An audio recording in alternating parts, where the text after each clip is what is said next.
Composition of element in given compound.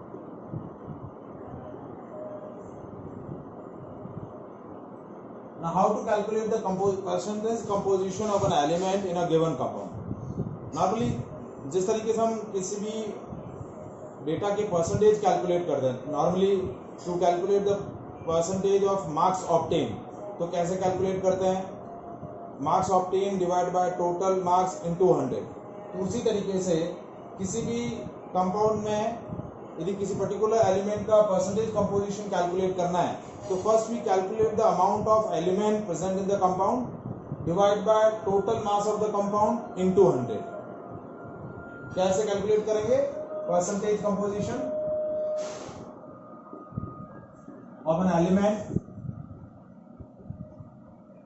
That is amount of element in compound divided by total amount of compound into 100. जैसे आपको question दिया, calculate percentage composition of elements present in NaOH. NaOH में यानी sodium hydroxide में जो भी elements present है उनका परसेंटेज कंपोजिशन कैलकुलेट करना है. तो how to calculate? First we calculate the molar mass of NaOH. So molar mass of NaOH कैसे कैलकुलेट करेंगे? सोडियम का एटॉमिक मास 23, ऑक्सीजन का 16, हाइड्रोजन का 1. सो टोटल मास इज 40 ग्राम.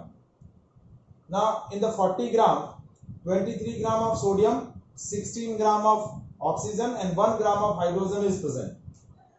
तो percentage composition of sodium कैसे calculate करेंगे? The amount of sodium that is 23 divided by total mass of compound is 40 into 100. तो ये 0 से 0 कैंसिल, ये 5, ये 2, so 23 into 5 by 2. ठीक है. Next, percentage composition of oxygen 16 by 40 into 100. तो ये 0 से 0, ये 4, कितना हो गया? 40%. कितना हो गया? 40%. यस, एक सेकेंड.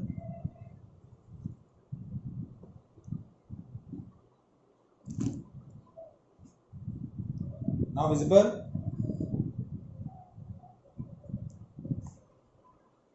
नाउ नेक्स्ट जैसे एलिमेंट है hydrogen. So percentage composition of hydrogen कैसे कैलकुलेट करेंगे? Now in the 40 gram 1 gram of hydrogen is there, तो 1 by 40 into 100. So that will be 10 by 4, any 2.5%.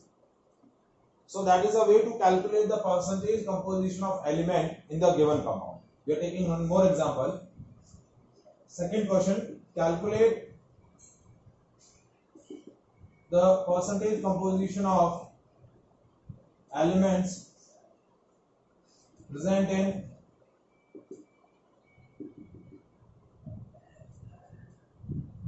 H2SO. So first we calculate the molar mass of H2SO4. Calculate करें तो ये है 2 into 1 plus 1 into 32 plus 4 into 16. तो कितना हो गया? 2 plus 32 plus 64. Molar mass कितना हो गया? 98. So in the 98 gram 2 gram of hydrogen is present, 32 gram of sulfur is present and 64 gram of oxygen is present.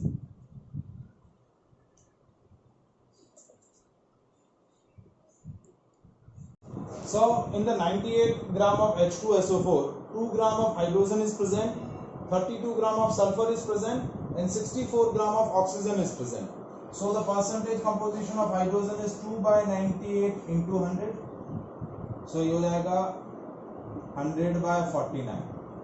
Percentage composition of sulfur is 32 by 98 into 100.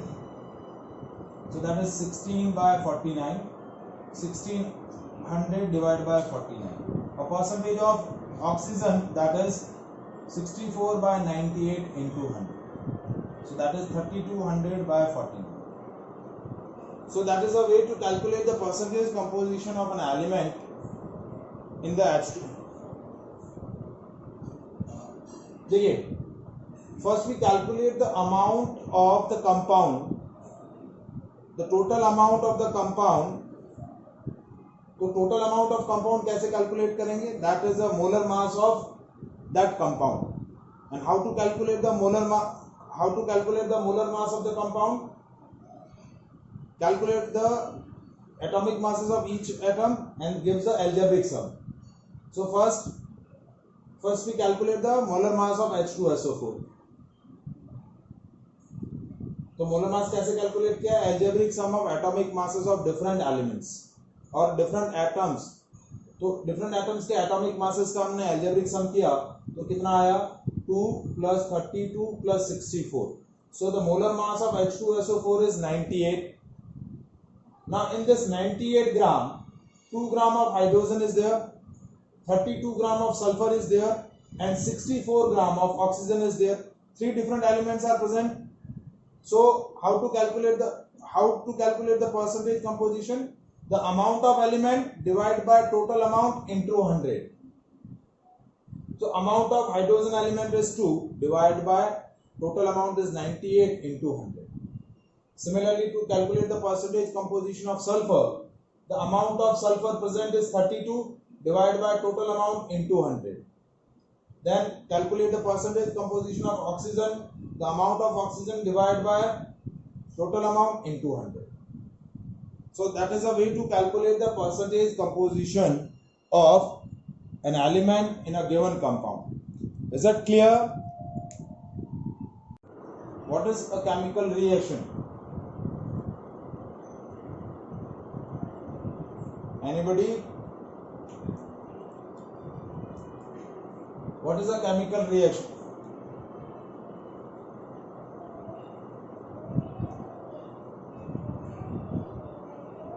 Okay. Anybody else?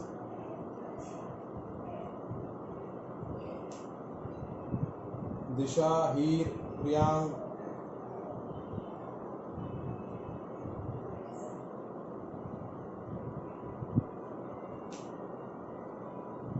Glucose is a chemical substance.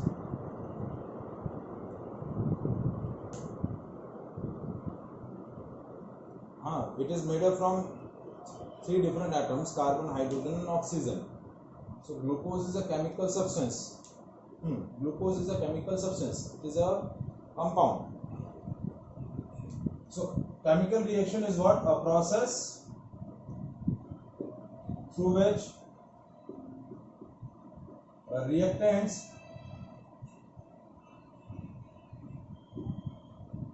converts into products. वो process जिसके through reactants product में convert होते हैं, that process is called a chemical reaction. Process through which reactants convert into the products are called a chemical reaction. Now what is reactant? Reactants क्या होते हैं? Those chemical substances which take part in the chemical reaction. वो substances जो chemical reaction में participate होते हैं वो chemical substances क्या बोले जाते हैं? Reactants. And the products, those chemical substances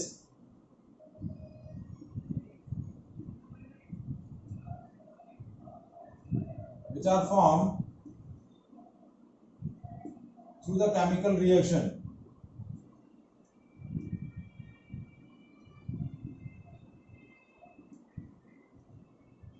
Those chemical substances are called products. जैसे for example कि suppose you are writing any chemical chain, जैसे formation of water, hydrogen when react with oxygen which form water. So the hydrogen and oxygen are called reactants, and the single chemical substance water is product. तो जो chemical substance reaction में participate हो रहे हैं वो reactant, वो chemical substances क्या बोले जाएंगे, रिएक्टेंट्स। और जो chemical substance through the process of chemical reaction new chemical substance जो ऑब्टेन हो रहे हैं, those new chemical substances are called products. These chemical substances have new physical and chemical properties. Their chemical and physical properties are totally different from the properties of reactants. So those chemical substances are called products. Now the process through which the reactants convert into the product, that process is called chemical reaction, and the chemical equation is a shorthand representation of chemical equation. Chemical reaction. Chemical equation is what? A chemical equation is a shorthand representation of chemical reaction by using symbols and formulas of reactants and products. जो chemical reaction में जो reactants और product participate हो रहे हैं या जो reactant participate कर रहे हैं और जिनके कॉम्बिनेशन से प्रोडक्ट बन रहे हैं, उनके सिंबल्स और फॉर्मूलाज को यूज करके रिएक्शन का जो शॉर्ट हैंड रिप्रेजेंटेशन होता है, that short hand representation is called chemical equation. So how can we define a chemical equation?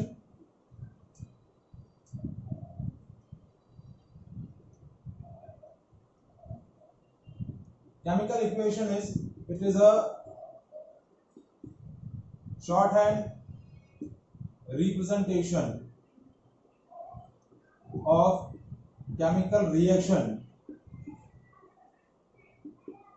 by using symbols and formulas of different compounds present in the reaction. जो भी different compounds present होते हैं उनके symbols और formulas को use करके जो हम रिएक्शन का शॉर्ट हैंड रिप्रेजेंटेशन करते हैं, वो शॉर्ट हैंड रिप्रेजेंटेशन आपका क्या बोला जाता है, केमिकल इक्वेशन. अब केमिकल इक्वेशन जो है वो दो कैटेगरी में क्लासिफाई की जाती है. One is unbalanced and second is balanced. Now what is unbalanced chemical equation? When the number of atoms of different elements or a number of atoms of different elements present in the compounds on the both the side of equation are different or are unequal, then that equation is called unbalanced equation. मतलब equation के अंदर, जैसे आप maths के अंदर भी equation पढ़ते हैं, तो इक्वेशन के अंदर दो साइड होते हैं, लेफ्ट हैंड साइड और राइट हैंड साइड. तो यदि आपके लेफ्ट हैंड साइड और राइट हैंड साइड दोनों साइड में डिफरेंट एटम्स का जो काउंटिंग है वो अनइक्वल है, तो वो कैसी इक्वेशन होगी? अनबैलेंस इक्वेशन होगी. और यदि डिफरेंट एटम्स की जो काउंटिंग है that is equal on both the side of equation, then that equation is called balanced equation. If the number of atoms on the both the sides of equation are equal in amount, then that equation is called balanced. If they are an unequal amount, they are not equal, then that equation is called unbalanced. And whenever we represent a chemical reaction, it can be represented by a balanced chemical equation, because to fulfill the law of conservation of mass is neither be created nor be destroyed during a reaction.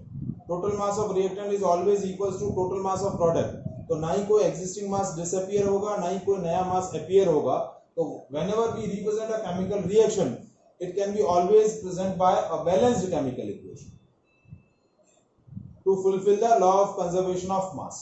जैसे अभी हमने एक reaction लिखी, उसी reaction को हम balance और unbalance form में कैसे रिप्रेजेंट कर रहे हैं. देखिए, जैसे मैंने लिखा हाइड्रोजन plus oxygen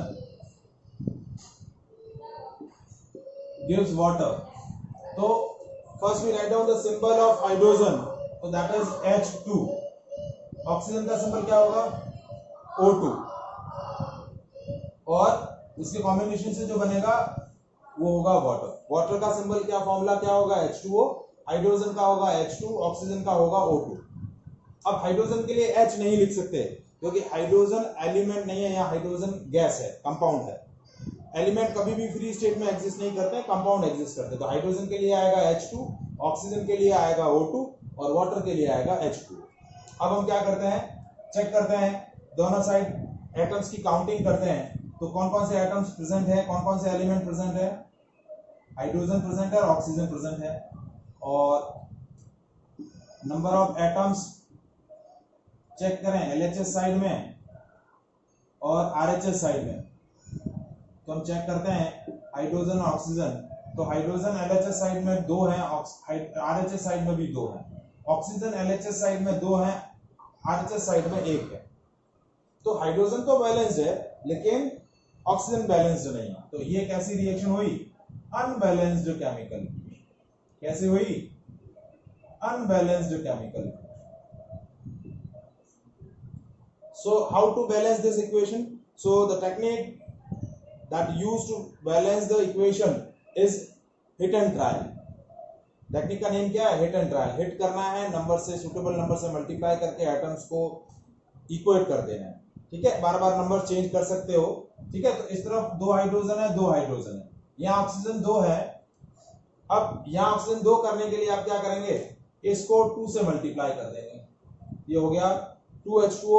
अब जैसे यहाँ आपने 2 से मल्टीप्लाई किया तो ऑक्सीजन तो 2 हो गए लेकिन हाइड्रोजन अनबैलेंस हो गए, तो हाइड्रोजन 4 हो गए। तो हाइड्रोजन 4 करने के लिए वापस इसको 2 से मल्टीप्लाई कर दिया। तो अब बैलेंस इक्वेशन क्या बनी, 2H2 plus O2 gives 2H2। So that is your balanced equation. So that is a way to balance the unbalanced equation. Is it clear?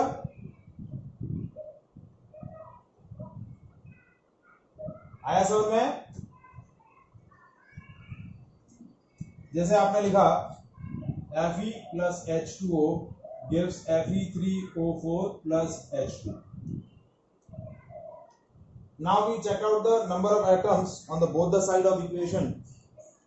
तो डिफरेंट एटम्स कौन कौन से हैं, ये डिफरेंट एटम्स प्रेजेंट है हमारे पास, ये एलिमेंट्स हो गए। नंबर ऑफ एटम्स चेक करें LHS साइड में और ये RHS साइड में। तो आयरन इस तरफ 1 है, इस तरफ 3 है, इस तरफ ऑक्सीजन 1, इस तरफ ऑक्सीजन 4, इस तरफ हाइड्रोजन 2, इस तरफ हाइड्रोजन 2। तो हाइड्रोजन तो ऑलरेडी बैलेंस्ड है लेकिन आयरन और ऑक्सीजन बैलेंस्ड नहीं है। तो अब हमें इनको बैलेंस करना रहेगा। तो कैसे बैलेंस करेंगे, तो पहले आयरन को बैलेंस करते हैं। तो आयरन के यहाँ 3 एटम्स हैं, यहाँ एक ही एटम, तो यहाँ 3 से मल्टीप्लाई कर देंगे। तो 3Fe plus H2O gives Fe3O4 plus H2। अब यहाँ आयरन 3 हो गए, यहाँ भी आयरन 3 हो गए। अब यहाँ पर ऑक्सीजन बैलेंस नहीं है, यहाँ ऑक्सीजन 4 है, यहाँ 1 है। तो यहाँ क्या कर दिया, ऑक्सीजन 4 करने के लिए 4 से मल्टीप्लाई कर दिया। तो यहाँ ऑक्सीजन 4 हो गए, ऑक्सीजन भी बैलेंस हो गया, लेकिन यहाँ हाइड्रोजन 8 हो गए। तो हाइड्रोजन 8 है तो 8 करने के लिए इसको 4 से मल्टीप्लाई कर दिया। So this is your balanced chemical equation. ऊपर अनबैलेंस थी, अनबैलेंस क्यों थी, क्योंकि number of atoms, number of different atoms on both the side of equations are not equal. यहाँ 1 है, यहाँ 3 है, यहाँ 1 है, RHS साइड में 4 है। तो ये आपकी अनबैलेंस्ड केमिकल इक्वेशन है।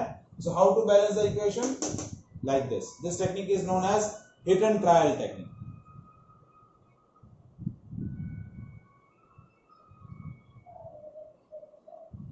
हाँ जी, ब्रैकेट वाला एग्जांपल हम बस मैं नेक्स्ट वही बताने वाला था। जैसे for example zinc plus HNO3 gives zinc nitrate plus hydrogen. ठीक है, तो जिंक, हाइड्रोजन, और अब देखिए यहाँ एक आपको एक अच्छा सा ट्रिक बता देते हैं कि यहाँ नाइट्रोजन ऑक्सीजन सेपरेट लेने की जरूरत नहीं है। क्यों जरूरत नहीं है, क्योंकि यहाँ नाइट्रेट है NO3 और यहाँ पर भी सीधा नाइट्रेट आ रहा है। दी group of atom directly LHS से RHS साइड में ट्रांसफर हो रहे हैं, तो पूरा ग्रुप ऑफ एटम आप यूज कर सकते हैं।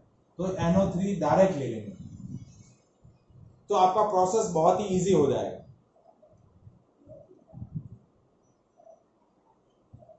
LHS साइड में चेक किया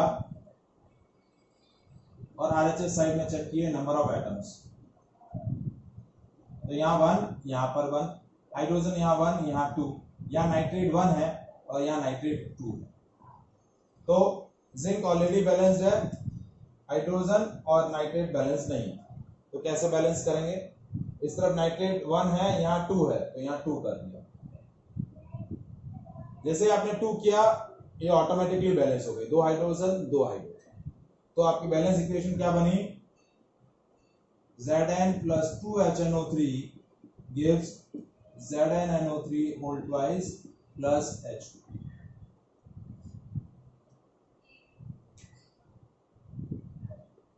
Is it clear? आया सर में? और कोई पर्टिकुलर डाउट लेना है? Now next question.